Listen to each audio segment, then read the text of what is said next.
강현구의 주변 사람.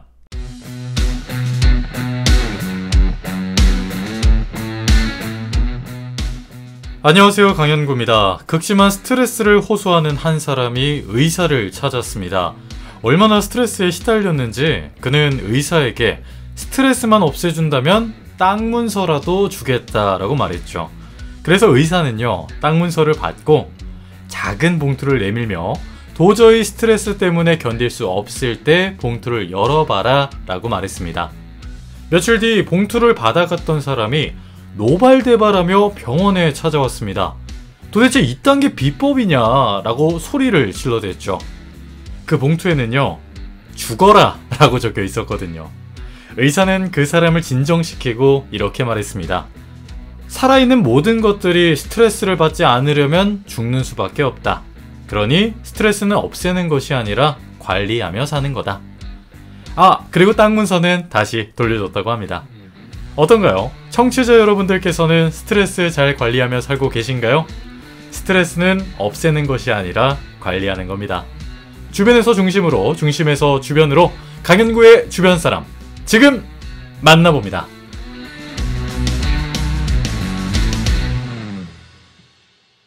강현구의 주변 사람 지금 만나봅니다. 오늘 만나볼 분은요, 제 군대 선임이자 국민통일방송의 라디오 PD로 활동하고 있는 제 직장 선배이기도 합니다. 하태성씨 모셨습니다. 어서오세요. 네, 안녕하세요. 저는 하태성이라고 합니다. 형구가 앞에서 다 소개해줬지만 저는 형구랑은 군대에서 처음 만나게 된, 인연을 맺게 된 사이고요. 이야기해주신 대로 저는 국민통일방송의 라디오 PD로 일하고 있습니다. 올해로 27살 먹었고 만으로는 26살.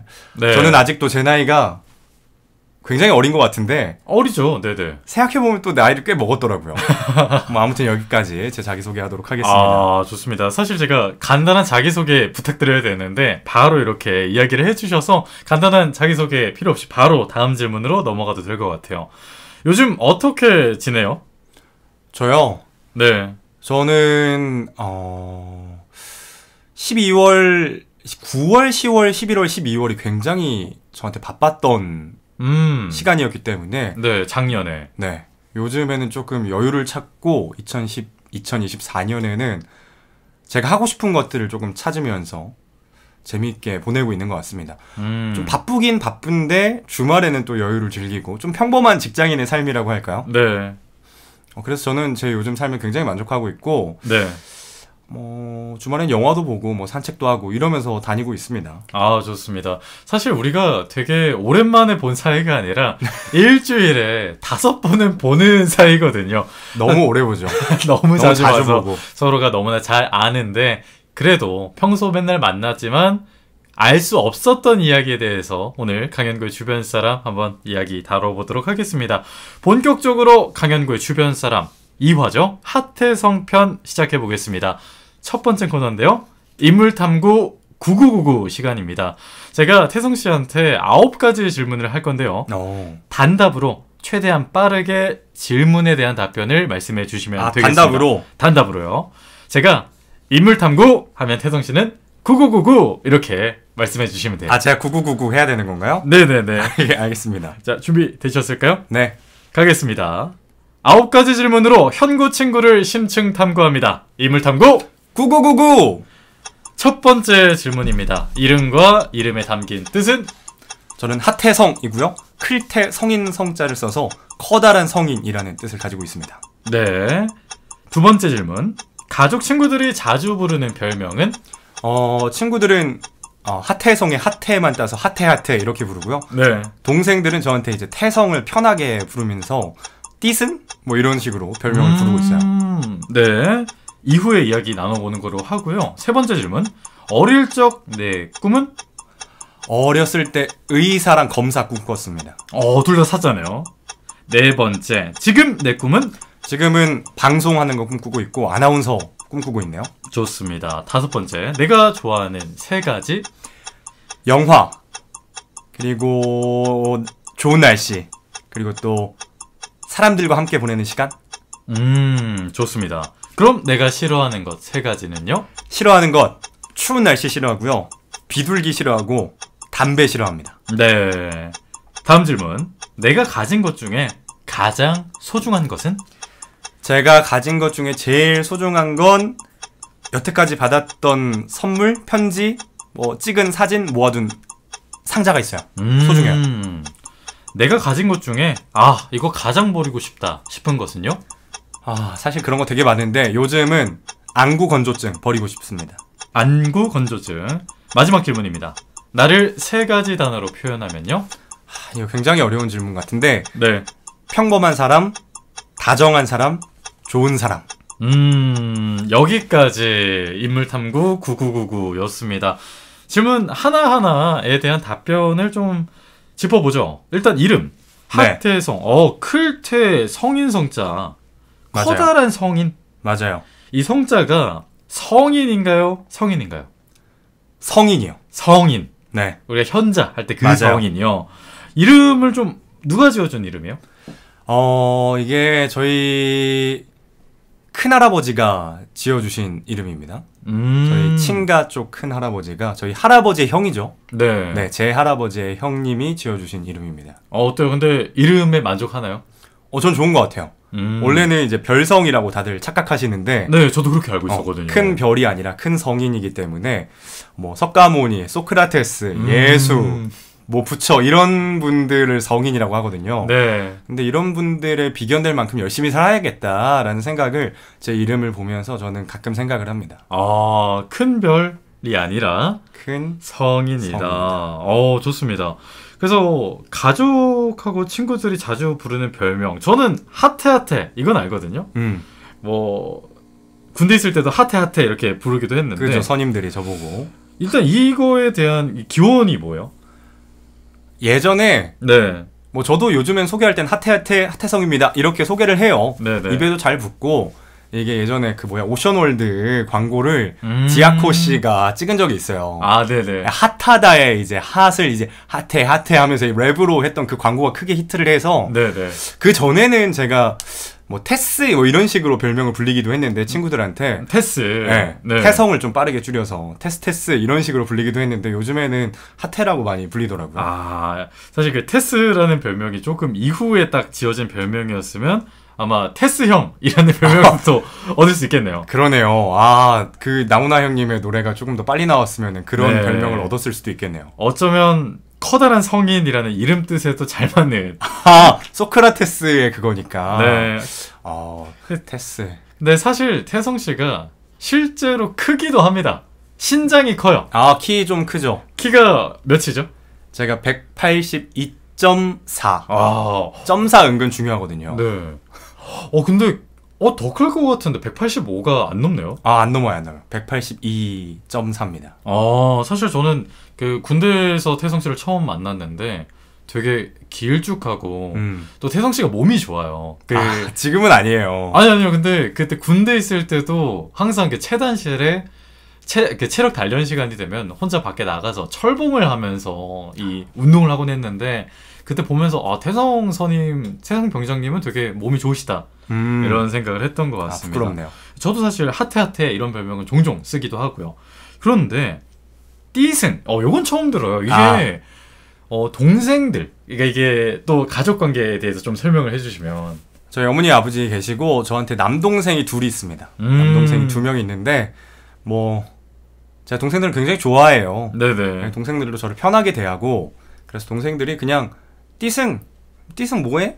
뭐 이런 식으로 태성이라고 안 부르고 또 형이라고 부르기엔 큰형 뭐 이런 것들이 어색한가 봐요. 또 편하게 지내다 보니까. 그래서 동생들은 저한테 띠승이 형, 뭐 띠승 이런 식으로 부르죠. 너무 귀엽다. 근데 이제 이게 삼형제 중에 장남이고. 그렇죠. 제가 알기로는 나이 차이가 조금 있어요. 그죠? 둘째랑은 제가 이제 2살 차이 나고, 막내랑은 6살 차이 납니다. 나 그래도 제가 생각했던 것보다 엄청 크진 않는데, 그래도 가장 큰 형이니까 태성이 형 이렇게 부르기보다는 띠승. 띠승이 형 이렇게 부르죠. 확실히 이게 친구들이 부르는 별명하고 가족끼리 부르는 별명은 좀 느낌이 달라요. 좋습니다. 3번째는 저는 사실 태성 씨의 꿈을 어렸을 때 꿈 이야기는 처음. 그죠. 저희 그런 얘기를 할 자리가 거의 없으니까 술 마셔도 어렸을 때 꿈 이야기는 별로 안 하죠. 그죠. 술 마시고 있는데, 야, 근데 너는 어렸을 때 꿈이 뭐야? 이러면 아씨 뭔 소리야 술만 떨어지게 이렇게 얘기할 수는 있을 것 같은데 의사와 검사 이렇게 두 가지를 꿈꿨다 어렸을 때 이렇게 말씀을 해주셨어요. 네. 일단 의사라는 꿈을 꾸게 된 계기가 뭔가요? 의사는 제가 어렸을 때 슈바이처 어렸을 때는 전기 많이 읽잖아요. 그런 위인전 읽다가 슈바이처 위인전 읽고 남들을 도와주는 그런 모습, 아프리카 가서 의료 봉사를 하는 모습 네. 너무 인상 깊었던 거예요. 나 이런 사람이 되고 싶다. 의사가 돼야겠다. 라고 생각을 했죠. 네. 그런데 그때 몰랐어요. 제가 이렇게 잔인하고 피 나오고 의사 하면은 이제 전기에서는 위인전에서는 그림책이 사파가 네네. 슈바이처가 붕대 감아주고 이런 장면들만 그려져 있잖아요. 그렇죠.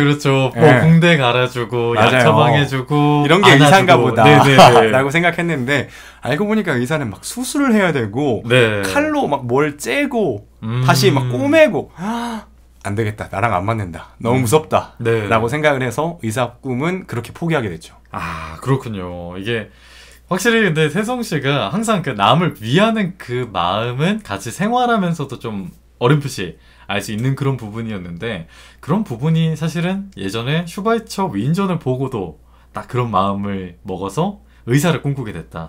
맞아요. 제가 쭉 이어집니다. 이런 생각이. 제가 검사를 꿈꾸게 된 것도 비슷해요. 네네. 그러니까 슈바이처 전기를 읽고 의사를 꿈꿨다가 의사의 꿈을 포기하고 나서 검사를 꿈꿨던 이유가 그때 막 사기꾼 관련된 뉴스들이 굉장히 많이 나오고 네. 또 드라마나 영화 보면은 검사들이 그런 사람들을 잡잖아요. 그렇죠. 혼내주잖아요. 그렇죠. 그런 걸 보고 진짜 힘든 사람을 도와주는 건 이거구나. 검사구나. 난 검사가 돼야겠다. 이렇게 마음을 먹었었어요. 네. 그런데 검사는 왜 또 적게 됐냐? 네네. 제가 고등학교 들어갈 때까지도 꿈이 검사였거든요. 검사. 네, 중학교 때부터 시작해서. 네. 고등학생이 돼서도 검사를 굉장히 꿈꿨는데 그때 동아리도 막 법률 동아리 들고 막 법률 그런 거 해석하고 언론 모니터링하고 막 이런 거 엄청 많이 했어요. 그런데 고등학교 2학년 들어가서 법과 정치라는 그 과목이 있잖아요. 그죠. 인문계 학생들이라면 이제 다 배우는 그 과목을 배우다 보니까 너무 어려운 거예요. 법과 정치 과목이. 네. 법과 정치 과목이 너무 어려운 거예요. 이런 상속 이런 거에 대해서 막 비율 나누고 그런 문제 푸는데 네네. 이해가 안 되는 거예요. 나는 안 되겠다. 난 법은 안 되겠구나. 막상 배워보니까 막 자신감이 뚝뚝 떨어져서 네. 다른 길을 찾아야겠다. 라고 생각을 했죠. 그래도 이게 꿈을 꾸고 진짜 그 꿈을 이루기 위해서 이게 뭔가 배워보려다가 이 부분하고 나하고 좀 맞지 않는다. 그죠. 이런 생각에 의사라는 꿈과 검사라는 꿈을 꿨지만 지금은 꾸지 않고 있다. 네. 이렇게 말씀을 해주셨어요. 아마 태성 씨가 검사해도 되게 잘 했을 것 같아요. 했으면 재밌었을 것 같은데 네. 과연 제가 그런 능력이 있었을까는 의문입니다. 근데 이제 공부를 하다가 이 부분이 좀 나랑 맞지 않는다. 포기가 빨랐던 것 같기도 해요. 그렇군요. 그래서 지금 내가 꿈꾸는 꿈은 방송인, 아나운서를 꿈꾸고 있어요. 그죠? 맞습니다. 형구 씨와 꿈이 굉장히 비슷한데 네. 제가 이 꿈을 꾸게 된 계기도 이제 앞에 두 가지랑 이어집니다. 네. 연결해서 설명해 주시죠. 처음에 의사를 꿈꿨을 때는 이제 이게 힘든 사람을 도와주는 것 같다라고 생각해서 그 이후에 검사를 꿈꾼 것도 이게 진짜 힘든 사람을 도와주는 거구나 라고 생각을 했는데 네. 제가 힘들었어요. 고등학교 때 막 공부하고 뭐 하고 지치잖아요. 그렇죠. 새벽에도 이제 공부를 하다가 굉장히 지쳤을 때 우연히 라디오를 듣게 됐는데 위로를 굉장히 많이 받았습니다. 그래서 네네. 그 라디오가 이제 장예원의 꿈꾸는 밤이었나? 오늘 같은 밤? 장혜원 아나운서의 SBS 라디오 방송을 이제 새벽에 듣다가 네. 진짜 힘든 사람을 위로해주고 도움이 되는 거는 이거겠구나 라고 생각을 한 거죠. 그때부터 제가 아나운서, 방송 이런 거 관심 하나도 없다가 네네. 그때 처음으로 꿈꾸게 됐던 것 같아요. 라디오라는 매체 굉장히 매력있다. 이게 진짜 힘든 사람을 도와주는 게 될 수 있겠구나 라고 해서 그때부터 지금까지 방송인, 아나운서, 라디오 제가 굉장히 좋아하는 것들이죠. 네. 그리고 실제로 현재 라디오 PD로 활동하시면서 라디오 업계, 방송 업계에서 근무하고 있고 또 때로는 아나운서로서 방송에 참여하기도 하고 있죠. 네. 근데 이 이야기를 전 사실 처음 듣는 이야기인데 어렸을 때부터 의사, 검사 그리고 이게 연결돼서 현재는 아나운서 그리고 현재는 또 라디오 PD로 활동하는 태성 씨의 이야기를 들으면서 일단 태성 씨는 누군가에게 힘이 되어주고 싶은 그런 욕구가 좀 강한 사람처럼 보이거든요. 맞아요. 혹시 근데 그런 계기가 있을까요? 그게 뭐 내가 이래야겠다라고 한 것보다는 네. 아무래도 제가 앞에서 가족 관계 말씀드렸듯이 동생이 둘이나 있다 보니까 뭔가 저를 챙기기보다는 동생들을 더 챙기고 그러다 보니까 좀 제 마음의 심성이 그렇게 자란 게 아닐까 싶어요. 아, 있죠. 저도 장남이거든요. 네, 물론 동생 있으시잖아요. 네, 태성 씨는 남동생이 둘이지만 저는 한 명이긴 한데 아무래도 그 K 장녀라는 말처럼 K 장남이 또 느끼는 그런 게 있단 말이죠. 맞아요. 그래서 동생을 위하는 일단은 나보다는 타인을 좀 위하는 네. 그런 마음이 있는 것 같아요. 책임감이 조금 있죠. 그래서 아나운서를 꿈꾼 계기가 고등학생 때 힘들어서 그러다가 새벽 라디오를 듣고 위로를 받아서인데 근데 이거는 진짜 궁금한데요. 태성 씨는 고등학생 때 어떤 학생이었어요?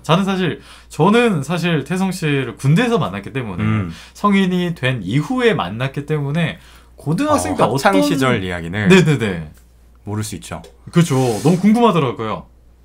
저는 고등학교 때 전 늘 이렇게 말해요. 뭐라고요? 외고 9등급. 외고 9등급? 그게 저예요. 근데 태성 씨 외고 나왔어요? 용인외고라는 학교를 나왔는데 네네. 그 학교가 뭐 굉장히 공부 잘하는 학생들이 많이 가는 학교예요. 명문고등학교죠. 명문 고등학교예요. 네네. 지금은 제가 들어갈 때 원래 외고였다가 자율형 사립고등학교 자사고로 바뀌었는데 네.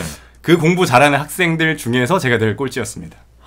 국어, 수학, 네. 뭐 중국어 늘 9등급 나와가지고 네. 힘들었던 이유가 있어요. 아이고. 라디오를 챙겨 듣는 이유가 있어. 맨날 9등급 맞고 8등급 맞고 7등급 7, 8, 9가 저한테 항상 늘 익숙한 숫자였고 네.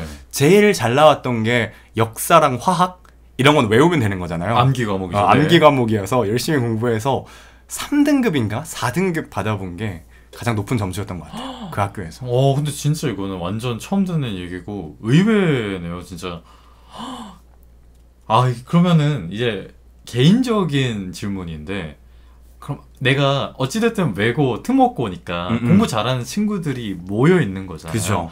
그래서 내가 지금 여기서 뭐 7, 8, 9가 조금 더 익숙한 등급이긴 하지만 만약 내가 일반고 갔으면은 거기서 완전 뭐 소위 말해 완전 씹어먹지 않았을까. 물론 태성 씨가 공부를 못하는 게 아니라 상대평가다 보니까 그렇게 밀린 그죠, 거잖아요. 그런 생각을 해본 적은 없는가요? 없나요? 그런 생각을 한 적도 있죠. 네네. 다른 데 가서 내가 공부에 재미를 붙였으면은 성적도 잘 나오고 그럼 내가 더 열심히 공부할 수 있었을 텐데 라는 생각을 하긴 하는데 그때는 뭔가 오기가 생겨서 이 천재들 나도 한번 이겨보고 싶다 라고 3년 내내 도전했던 것 같아요. 네. 그리고 그때는 오히려 공부로 안 되니까 그런 암기 과목 되게 열심히 공부했고 좀 악순환이었어요. 그러다 보니까 국영수 조금 덜 공부하게 되고 네. 내가 이길 수 있는 걸로 이겨보고 싶어서 동아리 활동 되게 열심히 하고 네. 나는 공부를 못하니까 이런 거라도 해야 된다. 그때 재밌었죠. 고등학교 지금 돌이켜봐서는 재밌었는데 그때는 굉장히 힘들었어요. 그때는 또 어렸으니까. 그런 이야기가 있었네요. 사실 저는 그 군대에서 태성 씨를 딱 만났을 때 진짜 멋선의 상징이었거든요. 멋진 선임. 그리고 지금도 직장에서도 정말 멋진 선배라고 생각을 해요. 근데 좋네요. 이런 스스로의 고민, 이런 고민을 했었어? 태성 선배가? 이런 생각을 좀 하게 됩니다. 좋습니다. 그래서 현재는 아나운서와 방송인 이쪽을 꿈꾸고 있고 맞죠. 사실 이게 제가 질문지를 먼저 드리는데 내 하루를 온전히 경험하기도 지금 내 꿈이다 이렇게 적어주셨어요. 맞아요. 이게 어떤 의미인지 좀 궁금하거든요. 제가 우연히 알게 된 문장인데 네. 재작년쯤에 알게 된 문장인 것 같아요. 근데 이게 저는 굉장히 크게 와닿더라고요. 바쁘게 지내거나 또 일상 속에 그냥 살다 보면은 그냥 지나가는 것들이 많은데 그러한 내 인생이 그렇게 흘러가는 게 너무 아쉽더라고요. 그냥 흘러가는 게. 그래서 내가 만약에 하루를 살 때 오늘을 온전히 경험하자. 온전이라는 말이 굉장히 꽂혔어요. 저는 여기서. 온전히. 네. 힘든 감정이든 슬픈 감정이든 뭐 좋은 감정이든 내가 그날 하루를 지내면서 느꼈던 경험과 감정들을 온전히 받아들이면서 살자. 놓치는 거 없이. 그게 사실 뭐 슬픈 감정이나 괴로운 감정마저도 온전히 다 느껴야 된다. 네. 오.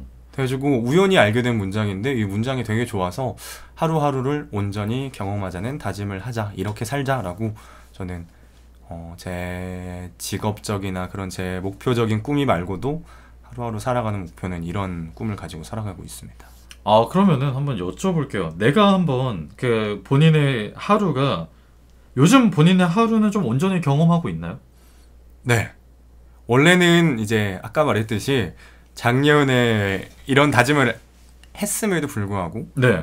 일이 바쁘고 그러니까 막 정신없이 지나가더라고요. 하루가. 오늘이 하루가 어떻게 지나가고 이번 주가 무슨 요일인지도 모르게 네. 굉장히 안 좋더라고요. 그거는. 너무 아쉬워요.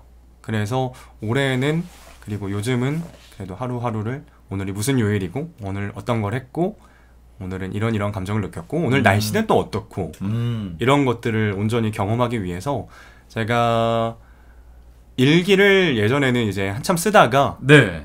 형구 씨 만났을 때 군대에 있을 때는 제가 하루도 놓지 않고 일기를 썼었거든요. 맞아요. 연등 항상 가서 일기 쓰고 그랬잖아요. 맞아요. 네. 근데 그 이후로는 또 군대 나와서 이제 모든 남학생들이 불안하잖아요. 학교 다니는 해둔 것도 없고 맞아요. 뭐 취업 걱정도 그렇고 뭐 수업 걱정도 그렇고 뭐 돈도 벌어야 되고 그러느라 제가 한 2년 동안 또 근 2년 동안 일기를 안 쓰다가 올해는 1월 1일부터 다시 일기를 열심히 쓰고 있습니다. 2024년부터. 네. 그게 더 아쉬웠더라고요. 작년 9, 10, 11, 12월이 바쁘게 지나간 게 아쉬워서 네. 내가 이런 목표를 가지고 온전히 경험한다고 생각을 하고 살아왔는데 그러지 못하고 있구나. 2024년엔 그러지 말아야겠다 하고 열심히 일기를 쓰고 있죠. 야, 근데 사실 제가 회사에서 태성 씨가 되게 핵심적인 역할을 맡아주고 있어서 굉장히 바쁜 모습 많이 보고 있었는데 여쭤보고 싶어요. 일기 쓸 시간이 있어요? 진짜 바쁘거든요. 네, 일기를 언제 했어요? 그럼 자기 퇴근하고 나서 집에서? 맞아요. 집에서 네. 자기 직전에 한번 스케줄러 점검하고 자기 전에 늘 일기를 요즘 쓰고 있죠. 짧게라도. 좋습니다. 그러면은 저희 청취자분들께 하루 일과를 좀 소개를 해주시면은 청취자분들이 태성씨 이렇게 사는구나 이렇게 생각할 수 있을 것 같아서 하루 일과를 좀 대략적으로 부탁드립니다. 저는 제 집이 수원이기 때문에 제가 아침 7시나 7시 반쯤에 일어나서 준비를 합니다. 출근 준비를 하죠. 씻고 뭐 챙기고 간단하게 뭐 토마토 주스나 두유 마시고 집 밖을 한 8시 10분에 나가요. 네. 그러면 이제 역까지 또 한 20분 정도 걷고 10시 반에 이제 역에 도착을 하면은 8시 반에 도착을 하면은 네. 8시 반쯤에 이제 기차를 타면 1시간 반에서 1시간 40분 정도 이제 기차를 타고 갑니다. 그러면 10시 아니면 10시 10분쯤에 회사에 도착을 하죠. 네. 그럼 또 이제 일을 합니다. 일할 때는 뭐 여러 가지가 있긴 한데 뭐 편집을 할 때도 있고 녹음을 할 때도 있고 아니면은 뭐 원고를 검토할 때도 있고 그러면서 바쁘게 또 지내고요. 도시락을 가지고 와요. 요즘에는 또 대부분. 네, 맞아요. 저희 회사에 도시락을 좀 유행시킨 장본인이기도 해요. 저도 태성 선배가 도시락 싸는 거 보고 나도 싸봐야겠다 해서 지금 도시락 싸먹고 있거든요. 도시락 얘기해 주세요. 그래서 도시락을 싸올 때는 이제 도시락을 간단하게 점심으로 먹고 일을 하다가 네. 아닐 때는 여유롭게 또 밖에 나가서 주변에서 식사를 하고 오고요. 또 오후도 비슷합니다. 오후에도 원고 검토를 하거나 편집을 하거나 아니면은 또 녹음을 하거나 그런 식으로 또 하루가 흘러가요. 그러면은 원래 5시에 퇴근을 해도 되는데 좀 잔여 업무들이 있어가지고 그 시간 안에 또 못한 업무들이 있어서 네. 내일 방송을 준비한다거나 내일 있을 방송 원고를 검토한다거나 이런 것들을 쭉 하다 보면 한 6시에서 6시 반 정도 됩니다. 네. 그러면 또 나가요. 집으로 가요. 도착을 하면은 집에 도착하면은 한 8시 좀 넘거든요. 8시 반. 되게 늦게 도착해요. 네. 또 퇴근길에는 또 길이 살짝 막혀가지고 한 8시 반이나 8시쯤에 도착을 하면은 그 사이에 또 씻고 그리고 저녁 먹고 그럼 9시 반이나 한 10시쯤 됩니다. 그럼 이제 잘 준비하는 거죠. 그때 이제 일기를 씁니다. 한 10시에서 10시, 11시 사이에. 그리고 한 11시에 잘 때도 있고 12시. 늦을 때는 1시에 자는데 주중에는 그래도 12시 전에는 최대한 누우려고 합니다.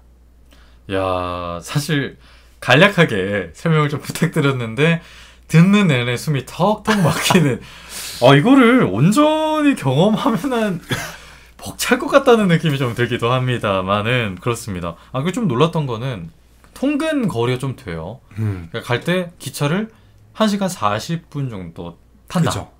그래서 사실 1시간 40분 동안 타면서 보통 어떻게 시간을 보내는지 궁금하거든요. 맞아요. 이렇게 뭉뚱그려서 이야기를 해서 그렇지 지하철 안에서 제가 보내는 시간이 많이 아까울 수도 있지만 네. 나름대로 노하우가 생겨서 뭐 유튜브 영상을 본다든가 아니면은 제가 밀리의 서재 구독하고 있어서 밀리의 서재 이용해서 책을 읽는다든가 아니면은 제가 노래 듣는 것도 좋아해서 음악을 듣고 온다거나 아니면은 뭐 연합뉴스 앱이나 아니면 다른 뉴스 요약해주는 앱을 이용해서 네. 요즘 정세 어떻게 돌아가고 있는가 또 이런 거 놓칠 수 없잖아요. 네, 네. 그런 거 본다거나 예전에는 제가 뭐 티빙이나 이런 걸로 막 하트 시그널 이런 예능도 보고 그랬는데 OTT 서비스로 네. 네. OTT 서비스로 제가 영화는 좋아하지만 또 핸드폰으로 영화 보다 보면 집중력이 잘 안 되더라고요. 네네. 그래서 핸드폰으로는 OTT 이용해서 뭐 예능이나 애니메이션 20분 30분밖에 안 되니까 일본 애니메이션은 한 편에 그렇죠. 가볍게 볼 수 네, 있죠. 그런 거 보다 보면 또 시간이 훅 가더라고요. 좋습니다. 하루를 온전히 경험하고 싶지만 그 하루가 굉장히 빡빡한 태성 씨와 함께하고 있습니다. 저희는 광고 듣고 와서 마저 태성 씨와 이야기 나눠보도록 할게요. Is that you? No time no see. 여전히 영어는 안 늘었군. 내가 왜 영어가 안 늘었는지 알아? 나는 그때 인터뷰 공부를 했거든. 너랑 나. 내 팟캐스트 강현고의 주변 사람을 제작하는 날을 고대하며 강구의 주변 사람. 난 고등학생 탐정 남도일 소꿉친구면서 같은 반인 미란이와 놀이공원에 놀러왔다가 검은 양복을 입은 수상한 남자들의 거래 현장을 목격했다. 그 장면에 정신을 빼앗긴 난 다른 한 패가 등 뒤에서 접근하는 걸 눈치채지 못한 채 당하고 말았다. 그 남자는 나에게 이상한 약을 먹였고 정신을 차려보니 나는 강영구의 주변 사람의 섭외당해 있었다. 강영구의 주변 사람!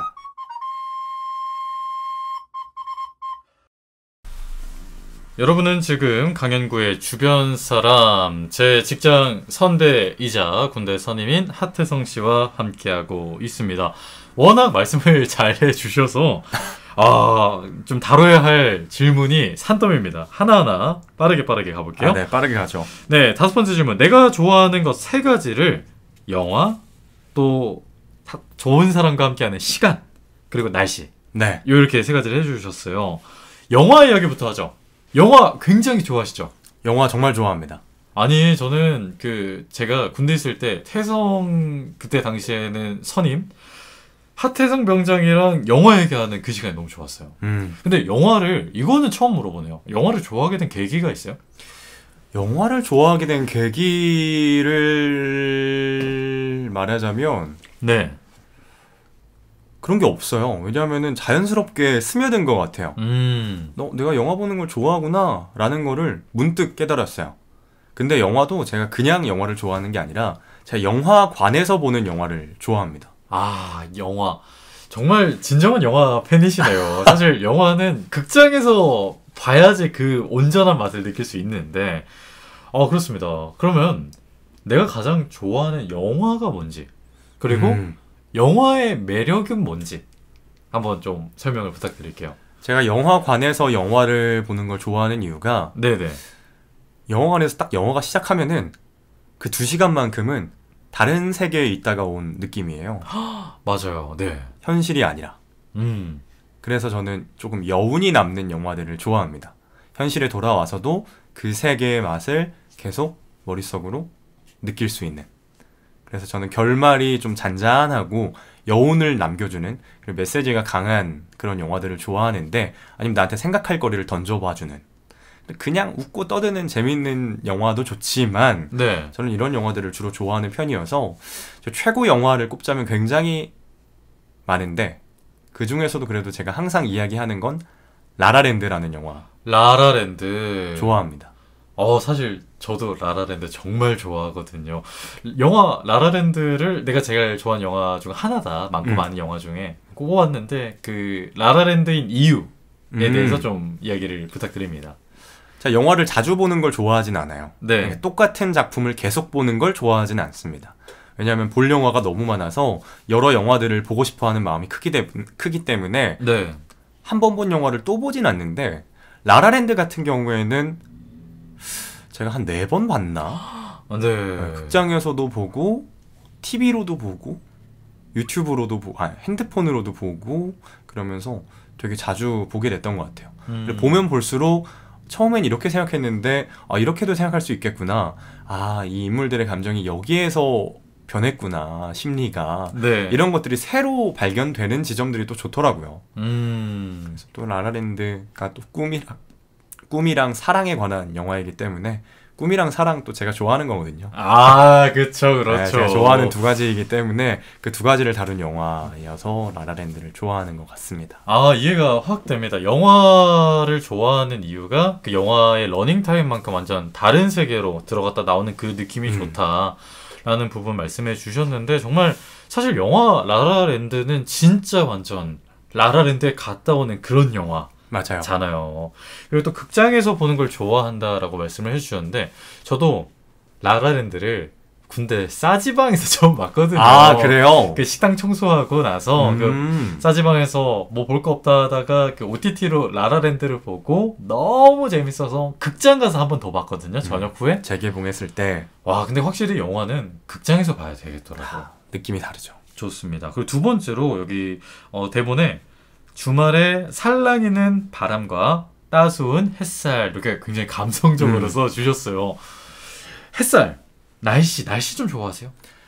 날씨를 제가 언급하는 이유가 제가 주말이라고 또 이렇게 날짜를 박아놨잖아요. 네네. 제가 어렸을 때부터 굉장히 좋아했던 시간이에요. 토요일이나 일요일 주말에 부모님이 청소기 돌리는 소리가 싹 나고 난 아직도 잠에 취해 있는데 청소기 돌리면 또 환기해야 되니까 네. 딱 창문이랑 베란다 문을 열어가지고 바람이 솔솔 들어오는데 햇살이 또 쫙 집으로 채광이 딱 들어오는 집에서는 엄마가 요리를 끓여놓으면서 또 국 냄새도 나고 아침 요리 냄새 아점 느낌이죠. 아점 느낌의 요리 냄새도 나고 청소기 소리도 들리고 또 햇살도 샥 나한테 스며들고 바람도 솔솔 불어오는 그런 주말의 풍경 제가 가장 좋아하는 것 중에 하나입니다. 이야 사실 이게 딱 들으니까 무슨 느낌인지 알겠고 머릿속에 그려지고 말문이 턱 막히네요. 맞아요. 좀 저도 어렸을 때 그런 기억이 있는데 그런 기억에 좀 갔다 오게 하는 정말 태성씨 말 정말 잘하지 않습니까? 아무튼 주말에 살랑이는 바람과 따스한 햇살을 사랑하는 태성씨와 계속 이야기 나눠보고 있습니다. 세 번째로 좋은 사람과 함께하는 시간 이렇게 말씀을 해주셨는데 대본에는 좋은 사람들과 함께하는 많은 음식 또 얘기를 했어요. 아마 맞는 음식 먹으면서 보내는 그런 시간을 얘기한 거겠죠? 맞아요. 제가 좋아하는 게 뭘까 이 질문을 받고 곰곰이 생각해봤는데 이 앞에 두 가지는 쉽게 쓰여졌어요. 왜냐면 제가 정말 좋아하는 것들이니까. 영화. 근데 마지막 세 번째는 뭘로 할까? 어떤 걸 내가 좋아하나? 조금 생각하는 시간이 길었습니다. 그리고 또 번뜩 머릿속을 스치는 게 나 내 주변 사람들, 내가 좋아하는 사람들이랑 같이 시간 보내고 놀고 맛있는 음식 먹는 거 그런 거 좋아하지? 라는 생각이 번뜩 들어가지고 바로 적게 됐죠. 맞아요. 태성씨가 그 인스타그램 스토리를 보면은 항상 이게 개인적인 거는 많이 안 올립니다. 좋은 사람들이랑 같이 식사하는 걸 좀 많이 올려요. 선물 받은 거랑 딱 그 네컷 사진으로 착착착착 배치해가지고요. 참 역시 사람 좋아하고 감성 좋아하고 영화 좋아하는 태성씨와 함께하고 있습니다. 이제 좋아하는 거 3가지 이야기 나눠봤으니까 좋아하지 않는, 싫어하는 거 3가지 이야기를 나눠볼 건데 길거리 담배 연기, 추운 날씨, 그리고 비둘기 이렇게 3가지를 꼽아주셨어요. 비둘기 이야기부터 하죠. 아니 태성씨가 키가 182cm인데 비둘기를 싫어하는 수준이 아니라 무서워하던데요? 무서워하는 건 아니에요. 네. 그러니까 이게 일말의 자존심 때문에 그렇게 말하는 걸 수도 있는데 아마 어프레이드 하는 것까지는 아니고 네. 어프레이드는 아니고 그냥 그 존재 자체가 싫어요. 사람을 무서워하는 게 싫다고 해야 되나? 사람을 비둘기. 무서워하지 않는 게. 비둘기가 사람을 무서워하지 않는 게, 겁내하지 않는 게. 감히 이렇게 조그만한 게 자꾸 다가오고, 그리고 비둘기가 더럽다는 인식이 있다 보니까 네. 자꾸 피하게 되는 것 같아요. 저는 그 태성 씨랑 그 회사 근처에서 식사를 하러 밖에 나갔다가 비둘기를 보고 나는 저 목 움직이는 게 너무 싫어 이렇게 얘기했던 기억이 나거든요. 목 움직이는 그 무브먼트, 움직임도 안 좋아하세요? 그러니까 제가 조류들을 조금 싫어하는 것 같아요. 그러니까 조류의 눈이 너무 동태눈이잖아요. 네네. 흰자가 되게 많고 검은 눈동자가 막 같이 그림으로 그려놓은 것처럼 네. 눈이 너무 막 땡글한데 그 눈을 보면은 살짝 소름 끼치는 것 같아요. 그런 알 수 없는 조류의 눈에 관한 환공포증이 있다고 해야 되나? 네. 그래서 비둘기가 또 길거리를 지나가다 보면은 유독 자주 마주치니까 네. 앵무새 이런 것도 별로 안 좋아합니다. 근데 비둘기는 싫어하는 거를 자꾸 마주치다 보니까 더 싫어지는 느낌? 그래서 비둘기 싫어하는 것 같아요. 그리고 요새 사실 비둘기가 사람 정말 안 무서워하고 막 지하철도 타고 그런 것 같아요, 요새 비둘기가. 제가 지하철 내부에서 비둘기를 봤을 때 진짜 아침에 소스라 쳤습니다. 통근하는 그 기차에서? 네. 깜짝 놀랐어요. 얘가 왜 여기 실내에? 엄청 삥 돌아갔어요. 진짜 비둘기를 정말 싫어한다. 이거는 제가 알고 있습니다. 요거는 처음 들어보네요. 길거리 담배 연기. 근데 사실 저도 이것도 싫어하는데 특히 좀 싫어하는 이유가 있나요? 제가 걷는 거 좋아하는데 아까 제가 주말에 살랑이는 바람과 따스운 햇살 좋아하는 이유도 요즘 산책에 꽂혀가지고 네. 또 이런 걸 좋아하게 된 것 같은데 길을 걷다가 갑자기 담배 냄새를 확 맡으면은 너무 싫은 거예요. 그 간접 흡연이. 애초에 내가 담배를 피지도 않는데 길거리를 지나가면서 아무렇지 않게 예의 없이 담배를 뻑뻑 피면서 지나다니는 사람들이 너무 싫은 거예요. 그러면서 내가 자연스럽게 그 담배 연기 냄새를 맡고 싶지도 않은데 강제로 맡게 되는 게 좀 싫더라고요. 이걸 좀 종합을 해보면 태성 씨가 좋아하는 게 영화관에서 온전히 그 영화에 집중할 때랑 뭐 주말에 살랑이는 바람과 따스운 햇살, 즉 본인이 정말 좋아하는 것을 온전히 느끼고 있을 때 방해 요소, 특히 담배 냄새가 딱 들어와서 몰입이 깨지는 그 순간이 싫은 거네요. 맞아요. 담배 자체를 싫어하기도 하지만은 네. 조금 구석에 가서 필 수도 있잖아요. 네, 그렇죠. 네, 근데 길거리를 지나다니면서 피는 그렇게 맡게 되는 담배 연기가 저는 싫은 거죠. 사실 뭐 일각에서는 흡연자의 권리도 권리다 이렇게 얘기를 하고 있지만 그죠, 사실 존중하지만 대한민국의 흡연 문화가 사실 좋진 않아요. 네, 그런 부분 완전 공감하고요. 그리고 마지막으로 추운 날씨, 추운 거 추위 잘 타시는? 제 추위를 좀 잘 타는 편이어서 추우면은 손끝 발끝이 너무 시려요. 네. 그래서 추운 걸 더 싫어하게 된 것 같아요. 생각해보니까 태성 씨가 옷 입을 때 되게 따뜻하게 잘 입더라고요. 그러네요. 전 좀 따숩게 입는 편입니다. 왜냐하면 제가 추운 걸 싫어하니까. 그래서 저는 나중에 정말 제가 그러한 여력이 되면은 한국의 겨울 때는 좀 동남아 이런 데로 한 3개월 피신가 있다가 네네. 한 다시 3월쯤에 봄이 되면은 다시 한국에 와서 살고, 가을까진 좋습니다. 봄, 여름, 가을까진 좋아요. 가을까지는? 근데 이제 겨울에 추위 들어가는 순간 집 밖으로 나가기 싫은 그런 느낌, 전기장판 안에서 계속 보내고 싶은 느낌. 제가 추운 걸 싫어합니다. 그래서 그 전기장판 안에서 잘랑말랑하고 있는데 밖에서 어머니 요리하시고 청소하시고 그런 거 좋죠. 그런 느낌. TV 소음도 살짝 들리고. 네, 사실 이미 하루를 온전히 즐기고 있는 태성 씨와 계속 이야기 나눠보고 있습니다. 다음 질문 넘어갈게요. 내가 가진 것 중에 가장 소중한 것을 이라는 질문에 내가 지금까지 받은 선물, 편지, 사진들을 모아둔 함, 이렇게 이야기를 해주셨어요. 일단 편지, 선물 이렇게 모아두는 편인가 보네요. 네, 저는 여태까지 받았던 손편지랑 네. 선물 같은 것들 뭐 쓰고 버려야 되는 거면은 그렇게 버리게 되는 건데, 네. 아니면 간직할 수 있는 것들은 대부분 잘 간직하고 있습니다. 그러면 나 진짜 가장 내가 보관한 뭐 편지든 선물이든 뭐 뭐든 간에 가장 옛날 게 언제 거예요? 중학교 1학년 때 그 영어마을 많이 가잖아요, 옛날에. 아, 그렇죠. 영어마을 많이 네, 가죠. 영어마을 가가지고 만들었던 굿즈? 그때를 기억하자 하면서 그 영어마을 가가지고 그 반에 있는 사람들끼리 네네. 사진 찍고 그 아이스크림 먹다 남은 그 막대기 있잖아요. 그런 네. 막대기로 이렇게 집 모양으로 만들어가지고 그 안에 사진 넣어가지고 막 벽에 걸어놓을 수 있게 만든 굿즈가 있는데 네네. 그게 가장 오래된 게 아닐까 싶어요. 야, 근데 그런 거 하나하나 다 이렇게 보관을 하고 있는 거네요. 네, 나중에 이게 꺼내봐서 봤을 때 굉장히 네. 추억을 되새길 수도 있고 좋더라고요. 그럼 이게 함이 그냥 이 함이 아니라 엄청 큰 함이겠네. 크기가 어느 정도 돼요? 크기가 네. 그 스타벅스에서 가끔씩 이벤트로 하면 주는 레디백 느낌? 엄청 크다. 네, 거기에 그냥 엄청 이쁘게 정리해놓진 않고 네. 막 섞여 있습니다. 이거저거 아. 다 섞여가지고 뭐 형우 씨랑 같이 찍은 사진들, 내 컷 사진들도 같이 있고. 그 축구 끝나고. 맞아요. 뭐 형우 씨가 예전에 저 전역할 때 써준 편지도 있어요. 그것도 제가 아직도 잘 가지고 있습니다. 그거는 이제 혼자만 봐주세요. 그건 부끄러우니까요. 그러면은 여태까지 받은 선물, 편지, 사진 중에 이거 그냥 굳이 꼽자면 이게 가장 소중하다 싶은 그런 선물이 있을까요? 뭐 가치를 다 매길 수 없는 소중한 편지와 선물들인데 네. 그래도 하나만 꼽자면 제가 뭐 오늘 자꾸 군대 얘기 많이 하게 되는데 네. 군대에서 제가 훈련소에 있을 때 어머니가 써주신 인터넷 편지가 있습니다. 네네.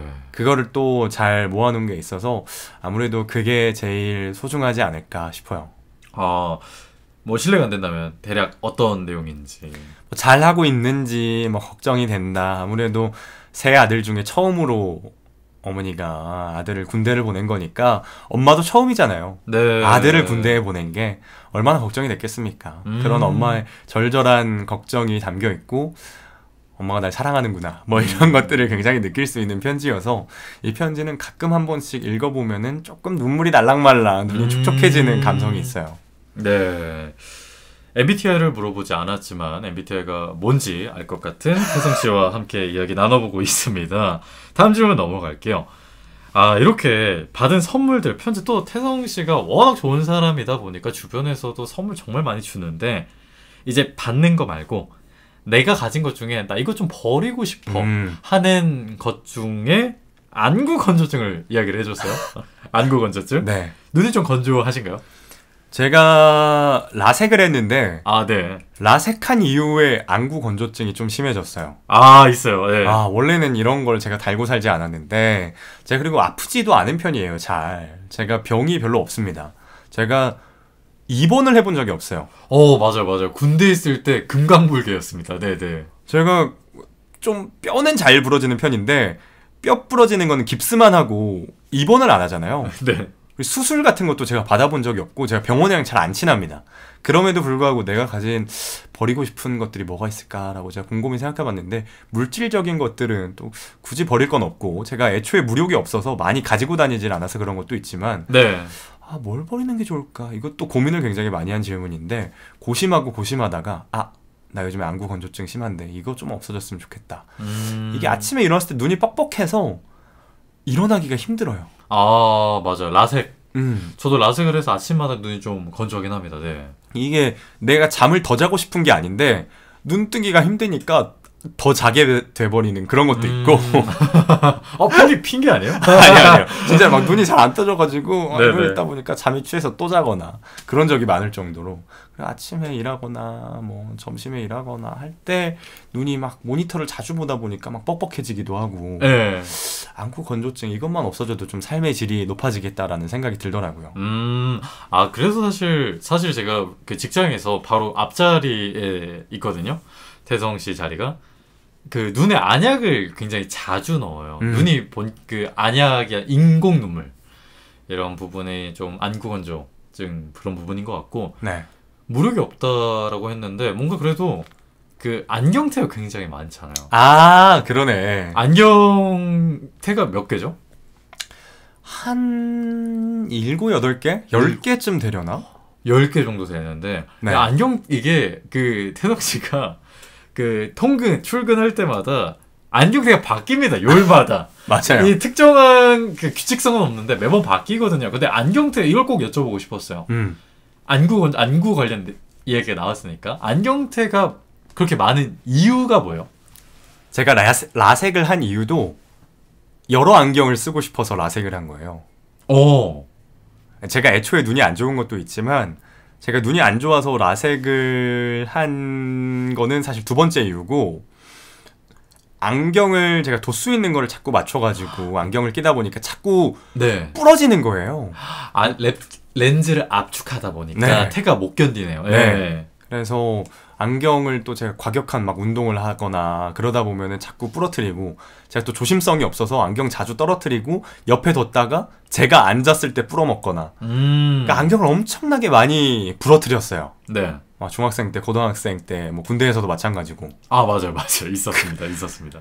그래서 그게 너무 아까운 거예요. 새로운 안경을 맞추고 또 렌즈 비용까지 하기가. 아우, 지출이 어마어마하죠. 네. 그래서 이거 안 되겠다. 라섹을 해야겠다. 라섹을 하면은 내가 알 없는 안경도 쓸 수 있고, 뭐 이런저런 굳이 뭐 렌즈를 안 맞춰도 좀 싸게 안경들을 자주 살 수가 있으니까, 뭐 제가 비싼 안경이 있고 뭐 젠틀몬스터 있긴 해요. 근데 그렇게 비싼 안경을 사는 게 아니라 네네. 그냥 요즘 안경 이것도 하면 잘 어울릴 것 같고 이것도 뭔가 이 옷에 같이 입으면 좋을 것 같고 그래가지고 안경을 조금 자주 산 경향이 있습니다. 아, 사실 뭐 안경테 젠틀몬스터라는 브랜드를 알고 있다는 것 자체가 안경테 좀 남다른 애착, 욕심이 좀 있는 거. 맞아요. 그 예쁜 안경을 좀 쓰고 싶은 그 네. 욕구가 좀 있는 거네요. 맞아요. 예쁜 안경을 여러 개 쓰고 싶어서 라섹을 했고, 그 라섹을 했는데 또 안경을 한두 개만 쓸 수는 없으니까 이것도 좋고 이것도 좋고 하다 보니까 조금 개수가 늘어났네요. 좋습니다. 그리고 또 이것도 여담인데 태성 씨가 옷을 좀 잘 입습니다. 되게 옷이 힙해져요. 이게 옷이 되게 다양하고 또 조합이 많거든요. 패션 쪽에 관심이 많은데 혹시 계기가 있을까요? 패션에 좀 관심이 많게 된?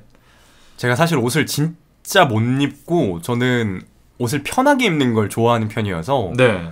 대학생 때도 1, 2학년 내내 저는 진짜 거의 추리닝만 입고 다녔어요.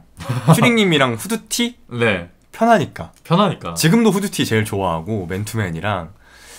그런데 제가 이제 전역을 하고 나서 뭔가 옷 좀 열심히 잘 좀 입어봐야 되겠다라는 생각이 들었던 것 같아요. 뭔가 난 너무 편한 옷만 입나? 라는 생각이 들어서 조금 핀터레스트 이런데 네. 옷을 잘 입는 사람들 사진들을 좀 많이 스크랩을 해서 네네. 그런 사진들을 많이 모으다 보니까 그 사람들 좀 따라하는 것뿐이지 제가 패션에 뭐 일가견이 있다 이 정도는 아니고 저만의 스타일도 아직 없고, 그리고 동생이 또 옷을 좋아하고 잘 입다 보니까 네. 동생이랑 또 체형이 맞아요.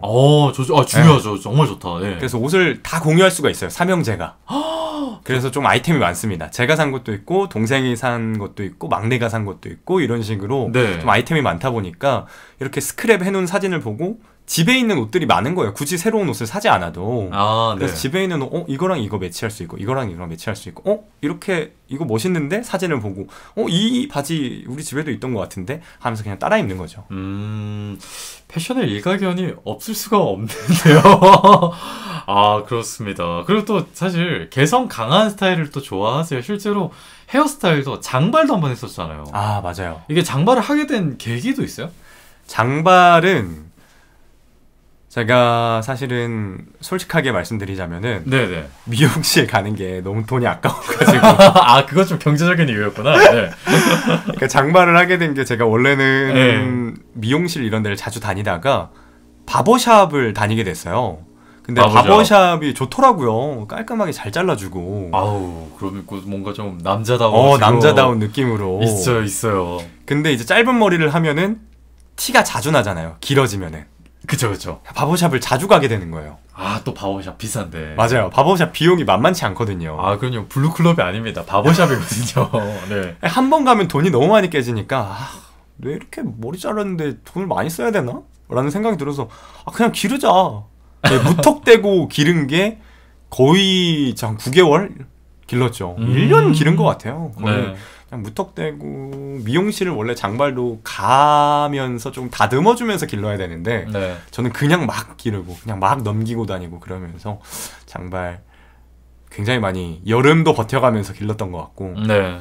어느 순간 또 너무 관리가 안 되더라고요. 이젠 아예 아, 제가 묶고 싶었는데 꽁지로 기른 예, 예. 한 번 기르는 거 묶는 것까지 길러보자 음. 라는 생각에 다짐이 있었지만 결국에는 그 다짐을 이루지 못하고 거의 어깨 선까지 왔을 때 이제 막 묶일랑 말랑 할 때 잘랐습니다. 네. 아, 여러분은 지금 박완규까지는 못 가고 질라탄까지는 가본 하태성 씨와 이야기 나눠보고 있습니다. 어느새 마지막 또 벌써 마지막이에요. 일부 마지막 질문인데요. 나를 세 가지 단어로 정의하면이라는 질문에 평범한 사람, 다정한 사람, 좋은 사람 이렇게 이야기를 해 주셨어요. 네. 일단 평범한 사람, 본인이 좀 평범하다라고 생각해요? 네, 저는 되게 평범함의 극치인 것 같아요. 아니 비범한데. 아 근데 왜요? 왜요? 그러니까 비범이랑 뭐 그런 단어가 저한테는 많이 어색하고 왜냐면은 제가 말해왔잖아요. 아까 전에도 이야기를 했었는데 네. 고등학교 때도 저는 어떻게 보면은 평범하게 왜냐면 진짜 비범하고 똑똑하고 멋진 사람들을 거기서 너무 많이 봐왔어서 네. 얘들은 대단하다, 천재다 이런 생각을 많이 해왔기 때문에 난 진짜 평범한 거구나 라는 거를 고등학교 때 가장 많이 느꼈던 것 같고 네. 대학교 와서도 저 이렇게 하고 이렇게 사는 사람들이 많구나 멋지게 이렇게 하는구나 라는 걸 느꼈는데 저는 그 중에서도 그냥 평범하게 잘 사는 것 같고 그러니까 평범하다는 게 안 좋은 게 아닌 것 같아요. 평범하다는 게 뭐 부모님 잘 살아 계시고 동생들이랑 뭐 사이좋게 잘 지내고 네, 가족끼리 화목하게 지내고 네, 화목하게 네. 지내고 그리고 제가 제 주변에서 또 제 친구들 중에는 알바하고 돈 버느라 또 학자금 대출 갚고 이런 친구들도 많은데 네네. 저는 또 학자금 대출 갚고 그런 돈을 빌리고까지는 안 해봤기 때문에 아, 네네. 너무나도 평범하게 또 부모님들의 지원도 조금씩 받고 또 안 받으려고 제가 공부 열심히 해서 장학금도 받고 이러면서 나는 막 알바도 이거저거 많이 해보지는 않은 것 같고 네. 대외 활동도 그냥 적당히 남들 하는 만큼 해왔고 그래서 난 진짜 평범하구나 라는 생각을 많이 해와서 저는 저를 대표하는 키워드인 것 같아요. 평범함? 평범하다. 일단 본인이 평범하다라고 생각을 하는데 일단 제가 생각하기에는 안경테가 10개 넘는 것부터가 일단 비범하고요. 그리고 사실 저는 태성 씨를 군대에서 만났지만 이 군대라는 집단이 사실 대한민국 남자를 무작위로 딱 표본 추출하면 나오는 집단이잖아요. 그죠. 그 군대에서조차 태성 씨는 굉장히 개성이 강한 사람이었거든요. 그래서 사실 저는 태성 씨가 본인은 평범한 사람이라고 생각하지만 저는 비범하다를 넘어서 특별한 사람이라고도 생각합니다. 그래서 이런 부분에 대해서는 나 그냥 그저 그런 사람이 아니라 특별하고 아름답고 멋진 사람이다 이렇게 생각했으면 좋을 것 같고 다정한 사람 이거는 완전 동의해요. 사실 제가 태성 씨랑 군번이 1년 정도 차이 나죠? 그죠. 제가 후임이 1년 동안 안 들어왔다는 거죠. 맞아요. 꼬인 군번이었습니다. 맞습니다. 저는 풀린 군번이었거든요. 그래서 다정한 사람. 근데 진짜 제가 상담병이었잖아요. 그죠. 제가 2등병 때 군대 적응을 되게 못했어요. 제가 적응을 못하는데 또 태성 씨가 상담해주면서 되게 하태성 병장님은 참 다정한 사람이다 이렇게 생각을 했는데 뭐 이거 말고도 제가 알지 못하는 본인이 다정한 사람이다라고 생각하게 된 뭐 이유나 계기가 있나요? 사실 이거는 제 목표이기도 한 것 같아요. 모든 사람에게 조금 다정하기. 그래서 제가 올해 세운 목표 5가지 중에 이게 하나 들어있습니다. 모든 사람한테 다정하고 그리고 네네. 나에게도 다정하기. 네. 또 어떤 분이 네네. 주변 사람들한테 다정한 건 좋은데 너한테도 좀 다정해라 이런 얘기를 해주시더라고요. 네. 그래서 그런 목표를 올해 세워서 지키려고 노력하고 있고 그래서 다정한 사람이라는 게 제가 그렇게 되고 싶어서 좀 행동을 열심히 하기 때문에 그렇게 비춰지는 것 같아요. 그럼 말 나온 김에 하태성의 2024년 5대 목표 중에 하나가 다정한 사람이 되기. 네. 그럼 나머지 4개의 목표도 좀 소개해 주실 수 있을까요? 이게 하나가 늘 기억이 잘 안 나더라고요. 원래 목표란 게 그렇잖아요. 그쵸. 내가 세워놨지만 잘 기억이 안 나는. 네. 일단 첫 번째는 아까 말씀드렸듯이 모든 사람들에게 다정하고 그리고 나에게도 다정하기. 그리고 두 번째는 제가 작년에 유일하게 세웠던 목표. 새로운 경험을 많이 하자. 네. 그래서 그것도 똑같이 2024년에도 가져왔고요. 네. 그리고 세 번째는 조금 어른처럼 생각하고 어른처럼 행동하자. 문득 제가 너무 아직도 애 같다는 생각이 많이 들어서 조금 어른스럽게 행동하고 어른스럽게 생각을 해야 되겠다라는 생각을 해서 세 번째 목표를 세웠고 네. 네 번째 목표는 너무 무겁게 살지 말고 가볍게 살자. 네. 제가 좀 진지하고 조금 사소한 거에도 걱정을 자주 하는 편이어서 네. 좀 그렇게 살지 말고 조금 가볍게 살아보자라는 다짐을 하게 돼서 이걸 네 번째 목표를 세웠고 네. 나머지 다섯 번째 하나가 이게 생각을 하면은 나중에 기억이 날 수도 있는데 바로 생각이 안 나는 거 보면은 늘 한 가지가 기억이 안 나요. 이게 다섯 가지 목표를 세웠는데 4번까지는 늘 기억이 나거든요. 네. 마지막 하나가 뭐였지? 마치 파워레인저 한 핑크 정도의 포지션, 핑크가 한 옐로우쯤의 포지션인 것 같은데. 이건 나중에 기억나면은 제가 또 말씀드리겠습니다. 좋습니다. 좋습니다. 그러면 작년에 유일한 목표가 새로운 경험을 많이 하기라고 말씀을 해주셨는데 어때요? 그 목표 이루셨나요? 이루셨다면 작년에 했던 그 새로운 경험이 뭔지 좀 궁금합니다. 작년에 새로운 목표를 새로운 경험을 많이 하자 이렇게 다짐을 했었는데 그렇게 다짐을 하게 된 이유가 너무 해온 것만 하고 너무 당연하듯이 쳇바퀴 도는 삶을 살고 있는 게 아닌가? 라는 생각이 들어서 조금 내가 안 해본 게 아직도 너무 많은데 좀 여러 가지를 경험을 해봐야 되겠다라는 다짐을 해서 유일하게 그 목표를 세웠는데 네. 작년에 꽤 여러 가지 많이 했던 것 같아요. 딱 기억에 나는 것 딱 한 가지만 이야기할 수 있다면? 보드 타기? 보드 타기. 제가 스키 타러 가는 거 겨울마다 네네. 시즌권 끊어가지고 가는데 스키는 많이 타봤는데 보드를 한 번도 타본 적이 없거든요. 스노보드. 네. 네. 그래서 작년에 보드를 처음으로 도전을 했고 2번이나 탔어요. 네. 겨울 스키장 2번이나 가서 그래서 보드 도전해본 거 아주 잘했다라고 뿌듯했죠. 새해 목표니까 그때 작년에 2023년 1월 2월에 몰아서 좀 탔습니다. 그럼 이제 올해 또 보드 탈 생각이신가요? 아니면 스키 탈 생각이신가요? 올해 이미 스키장 갔다 왔는데 보드를 작년에 2번이나 타니까 스키를 안 탄 지가 또 그러면 2년이 넘어가는 거잖아요. 그죠. 그래서 올해는 갔다 왔는데 스키를 탔어요. 근데 아직 보드 감각 잃어버리지 않았을 거라고 자부합니다. 좋습니다. 네, 올해 겨울에 또 가야죠. 12월쯤에. 좋네요. 그럼 마지막으로 좋은 사람. 이것도 두 가지는 잘 써줬어요. 네네. 평범한 사람이랑 다정한 사람은 나를 대표하는 키워드가 될 수 있겠다라고 생각을 해서 적었는데 네. 나머지 하나는 좀 신박한 걸로 하고 싶었는데 이게 잘 떠오르지가 않더라고요. 창의적인 생각이. 네네. 그래서 이것도 제 목표이자 다짐 중에 하나입니다. 좋은 사람 되기. 많은 사람들에게 하태성 그 사람 좋은 사람이지 라는 평가를 받을 정도로 제가 평소에도 행동을 조금 좋게 하는 사람이 됐으면 좋겠어요. 저 자신에게 하는 다짐이자 나는 이런 사람으로 기억되고 싶고 이렇게 대표되면 좋겠다. 좋은이라는 사실 단어가 남들마다 기준이 다 다르잖아요. 다르죠. 근데 제가 생각하는 좋은 사람이라는 거는 사람 좋고 남에게 피해 잘 안 주고 그러니까 좋다라는 단어가 좋은 것 같아요. 좋은이라는 단어가. 그래서 제가 좋은 사람 되고 싶다라고 적은 것 같습니다. 좋다. 굿. 그렇습니다. 이렇게 해서 준비된 질문 9가지 다 이렇게 만나봤고요. 평범하고 다정하고 좋은 사람 하태성 씨에 대한 이야기 쭉쭉 이야기했습니다. 다음 코너인데 나는 이런 사람이고 싶다. 그래서 3가지를 좀 나는 이런 사람으로 기억되고 싶고 하태성 하면 이거로 기억되고 싶다, 인식되고 싶다. 이 3가지 키워드를 한번 이야기해볼까요?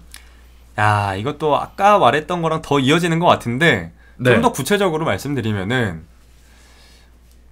멋진 형, 멋진 아들, 멋진 사람, 멋진 친구. 뭘로 선택해야 될지 모르겠네. 멋진 형, 멋진 아들, 멋진 사람으로 하겠습니다. 멋진 사람. 네. 멋진 남자친구 하는 건 어때요?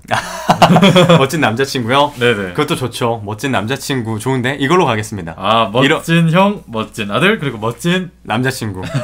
오케이. 이렇게 좋습니다. 벌써 마무리할 시간이 됐습니다. 사실 제가 오늘 이야기를 나눠보면서 맨날 거의 맨날 주 5일을 만나는 태성 씨지만 아직까지도 이렇게 태성 씨에 대해서 알지 못했던 부분이 있었구나라는 부분을 좀 느꼈고, 그리고 오늘 조금 더 많이 알게 된 것 같아서 굉장히 뿌듯합니다. 마지막으로 오늘 강현구의 주변 사람과 함께한 소감이나 또 하고 싶은 이야기, 못한 이야기가 있으면 부탁드립니다. 저는 이렇게 말하고 이야기하고 같이 방송하는 거 좋아하는데, 일단 두 번째 게스트로 네. 방송에 출연하게 된 게 굉장히 뿌듯하고요. 그리고 제 이야기를 제가 또 고민해보고 내가 뭘 좋아하고 뭘 싫어하는지 또 당연히 안다고 생각하지만 우리가 잘 모르잖아요. 그렇죠. 그런데 이번 방송을 계기로 이런 질문을 받게 돼서 저도 제 스스로에 대해서 조금 더 고민하고 생각해보는 시간이 될 수 있었던 것 같아서 너무 좋았고요. 그리고 다음에 또 기회가 되면은 또 출연하고 싶은데요. 가능할까요? 그럼요. 네, 이런 질문 말고도 또 심화 질문 9가지 준비해 주시면 저도 열심히 고민을 해서 또 나올 수 있었으면 좋겠습니다. 네, 지금까지 멋진 형, 멋진 아들, 그리고 멋진 사람으로 기억되고 싶은 하태성 씨 만나봤습니다. 태성 씨 고맙습니다. 네, 감사합니다. 네, 제 군대 선임이자 회사 선배 하태성 씨였습니다. 강현구의 주변 사람은 팟빵 유튜브를 통해 언제든 청취하실 수 있고요. 출연의 문은 언제나 열려 있습니다. 참여를 원하시는 분께서는 유튜브 댓글이나 팟빵 댓글에 의사 남겨주시고요. 또 제 인스타그램 KANG 숫자 9 HYUN 숫자 9 강구현구 이쪽으로 DM 주시면은 추후에 연락을 통해 참여 섭외 연락을 드리겠습니다. 그럼 저는 다음에 새로운 주변 사람과 함께 인사드리겠습니다. 지금까지 강현구였습니다. 고맙습니다.